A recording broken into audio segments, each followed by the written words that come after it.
आदरणीय सभापति जी, हमारी सरकार का तीसरा टर्म दूर नहीं है।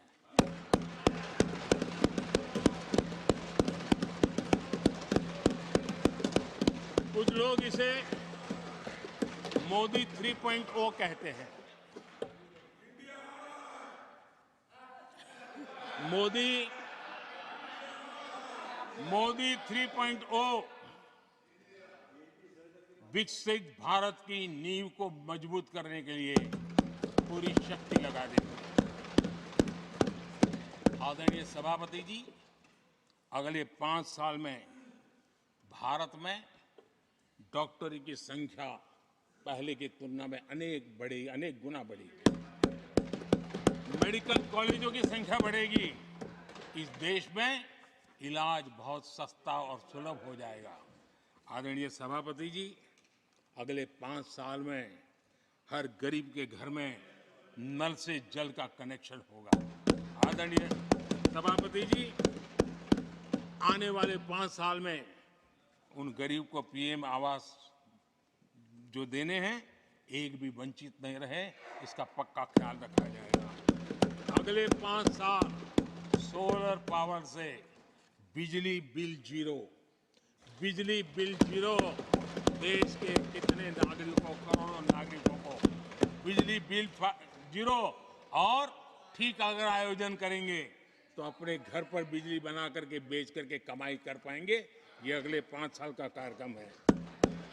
आदरणीय सभापति जी, अगले 5 साल देश में पाइप से गैस के कनेक्शन पूरे देश में नेटवर्क बनाने का भरपूर प्रयास किया जाएगा। सभापति जी, आने वाले 5 साल हमारी युवा शक्ति का दम पूरी दुनिया देखेगी।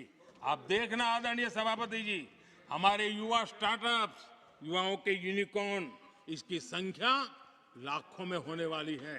और इतना ही नहीं, टियर 2, टियर 3 सिटी नए स्टार्टअप से उसकी एक नई पहचान के साथ उभरने वाला है। ये मैं 5 साल का चित्र मेरे सामने देख रहा हूं। आदरणीय सभापति जी, रिसर्च फंडिंग, उसकी वृद्धि का प्रभाव आप देखना। पिछले 7 दशक में जितने पेटेंट नहीं हुए हैं, उतने रिकॉर्ड पेटेंट फाइल होने का दिन आने वाले 5 साल में मैं देख रहा हूं। आदरणीय सभापति जी, आज मेरे मध्यम वर्ग के लाखों बच्चे विदेशों में पढ़ने के लिए चले जाते हैं। मैं वो स्थिति लाना चाहता हूं कि मेरे बच्चों के लाखों रुपए बच जाएं, मेरे देश के मध्यम वर्ग के सपने पूरे हो, बेस्ट यूनिवर्सिटी मेरे देश में हो, उच्चतम शिक्षा उनको मेरे देश में मिले और मेरे बच्चों का, उनके परिवार का पैसा बचे। इसलिए मैं कह रहा, आदरणीय सभापति जी, आने वाले 5 साल आप देख रहा, कोई भी इंटरनेशनल खेल की कंपटीशन ऐसी नहीं होगी जिसमें भारत का झंडे हर जगह पर न फहरे। मैं देखने वाला हूं 5 साल खेल जगत के अंदर दुनिया में भारत के युवा की शक्ति की पहचान देने। आदरणीय सभापति जी, आने वाले 5 साल में भारत का पब्लिक ट्रांसपोर्ट पूरी तरह ट्रांसफॉर्म होने वाला है। अगले 5 साल में गरीब और मिडिल क्लास को तेल और शानदार यात्रा की सुविधाएं बहुत आसानी से मिलने वाली है, तेज मिलने वाली है, पूरी ताकत से व्यवस्था होने वाली है। अगले 5 साल में देश बुलेट ट्रेन भी देखेगा और देश वंदे भारत ट्रेन का विस्तार भी देखेगा। आदरणीय सभापति जी, अगले 5 साल में आत्मनिर्भर भारत का अभियान नई ऊंचाई पर होगा। देश हर क्षेत्र में आत्मनिर्भर होता नजर आएगा। आदरणीय सभापति जी, आने वाले 5 साल में मेड इन इंडिया सेमीकंडक्टर दुनिया में हमारी गूंज होगी। इलेक्ट्रॉनिक हर गुड्स में वो चीप होगी जिसमें किसी न किसी भारतीय का पसीना होगा। आदरणीय साहब, दुनिया के इलेक्ट्रॉनिक बाजार में एक नई गति का सामर्थ्य आने वाले 5 साल में देश देखेगा। आदरणीय सभापति जी, आज देश लाखों करोड़ रुपए का तेल इंपोर्ट करता है। अपनी ऊर्जा जरूरतों के लिए हम ज्यादा से ज्यादा आत्मनिर्भर बनने की दिशा में काम करेंगे और मुझे विश्वास है हम ऊर्जा जरूरतों पर जो डिपेंडेंसी है वो कम करने में सफल होंगे। इसे इतना ही नहीं, आदरणीय सभापति जी, ग्रीन हाइड्रोजन अभियान, हम दुनिया के बाजार को लालायित करने की दिशा में आगे बढ़ रहे हैं। हमारा ग्रीन हाइड्रोजन ऊर्जा जरूरतों को पूरा करने का सामर्थ्य रहेगा। इथेनॉल की दुनिया में हम तेजी से आगे बढ़ रहे हैं। हम 20% का लक्ष्य प्राप्त करके हमारे लोगों को ट्रांसपोर्टेशन में सस्ता मिले, इसकी व्यवस्था होगी। आदरणीय सभापति जी, जब मैं 20% इथेनॉल की बात करता हूँ, उसका सीधा लाभ मेरे देश के किसानों को होने वाला है। किसानों की नई मजबूती मिलने वाली है।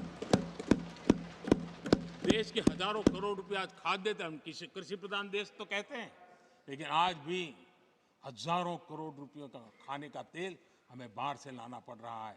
हमारे देश के किसानों पर मुझे भरोसा है और मुझे पक्का भी जो नीतियों को लेकर के हम चलते हैं, एडिबल ऑयल में मेरा देश बहुत एक आत्मनिर्भर 5 साल में हो जाएगा।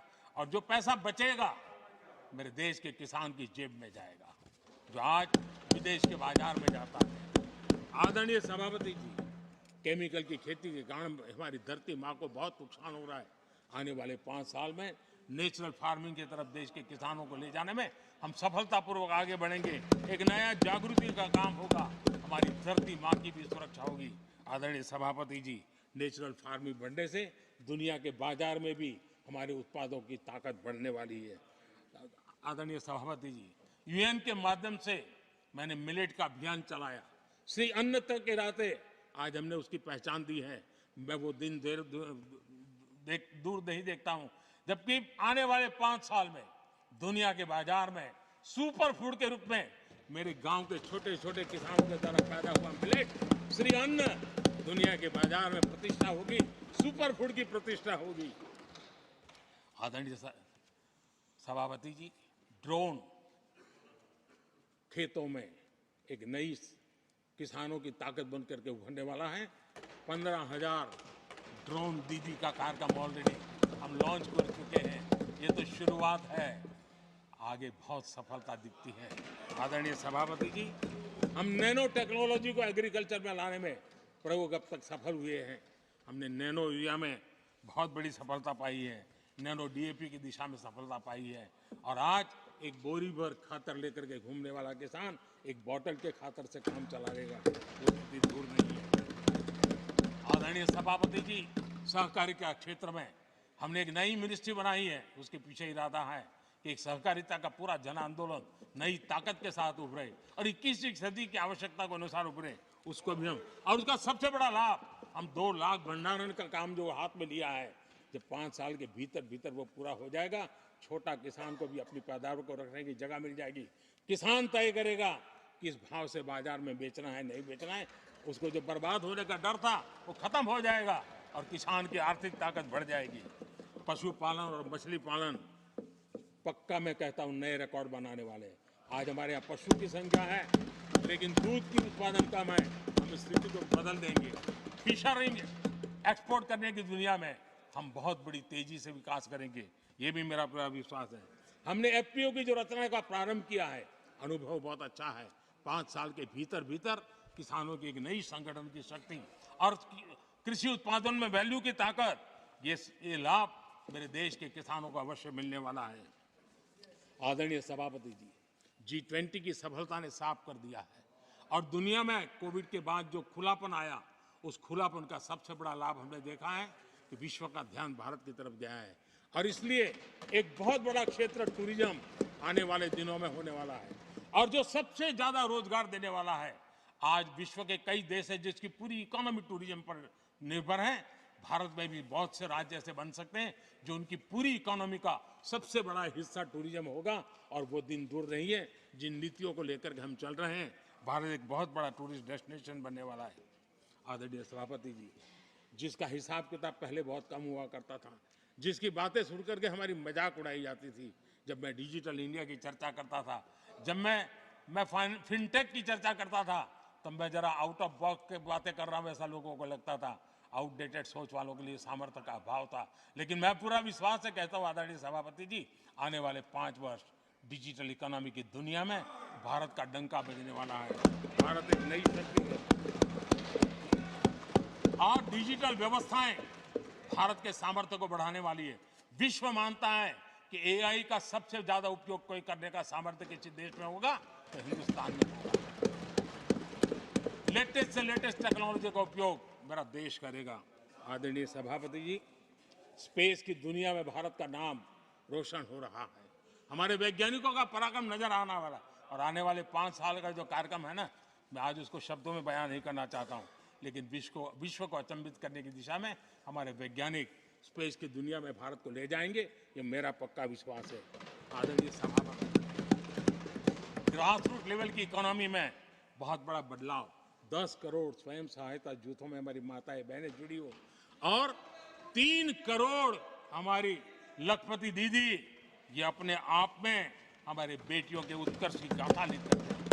आदरणीय सभापति जी, ऐसे अनेक विविध क्षेत्र हैं जिस क्षेत्र में मैं साफ देख रहा हूं आने वाले 5 साल भारत, कभी हम सुना करते थे स्वर्णिम युग था, मुझे वो दिन दूर नहीं दिखते जब 5 साल में वो मजबूत नींव आएगी और 2047 तक पहुंचते पहुंचते ये देश उस स्वर्णिम युग को फिर से जीने लगेगा, इस विश्वास के साथ। आदरणीय सभापति जी, विकसित भारत ये शब्दों का खेल नहीं है, ये हमारा कमिटमेंट है, और इसके लिए हम समर्पित भाव से, हमारी हर सांस उस काम के लिए है, हमारी हर पल उस काम के लिए है, हमारी हर सोच उस काम के लिए समर्पित है। उसी एक भावना के साथ हम चले हैं, चल रहे हैं, चलते रहेंगे, और देश आगे बढ़ता रहेगा।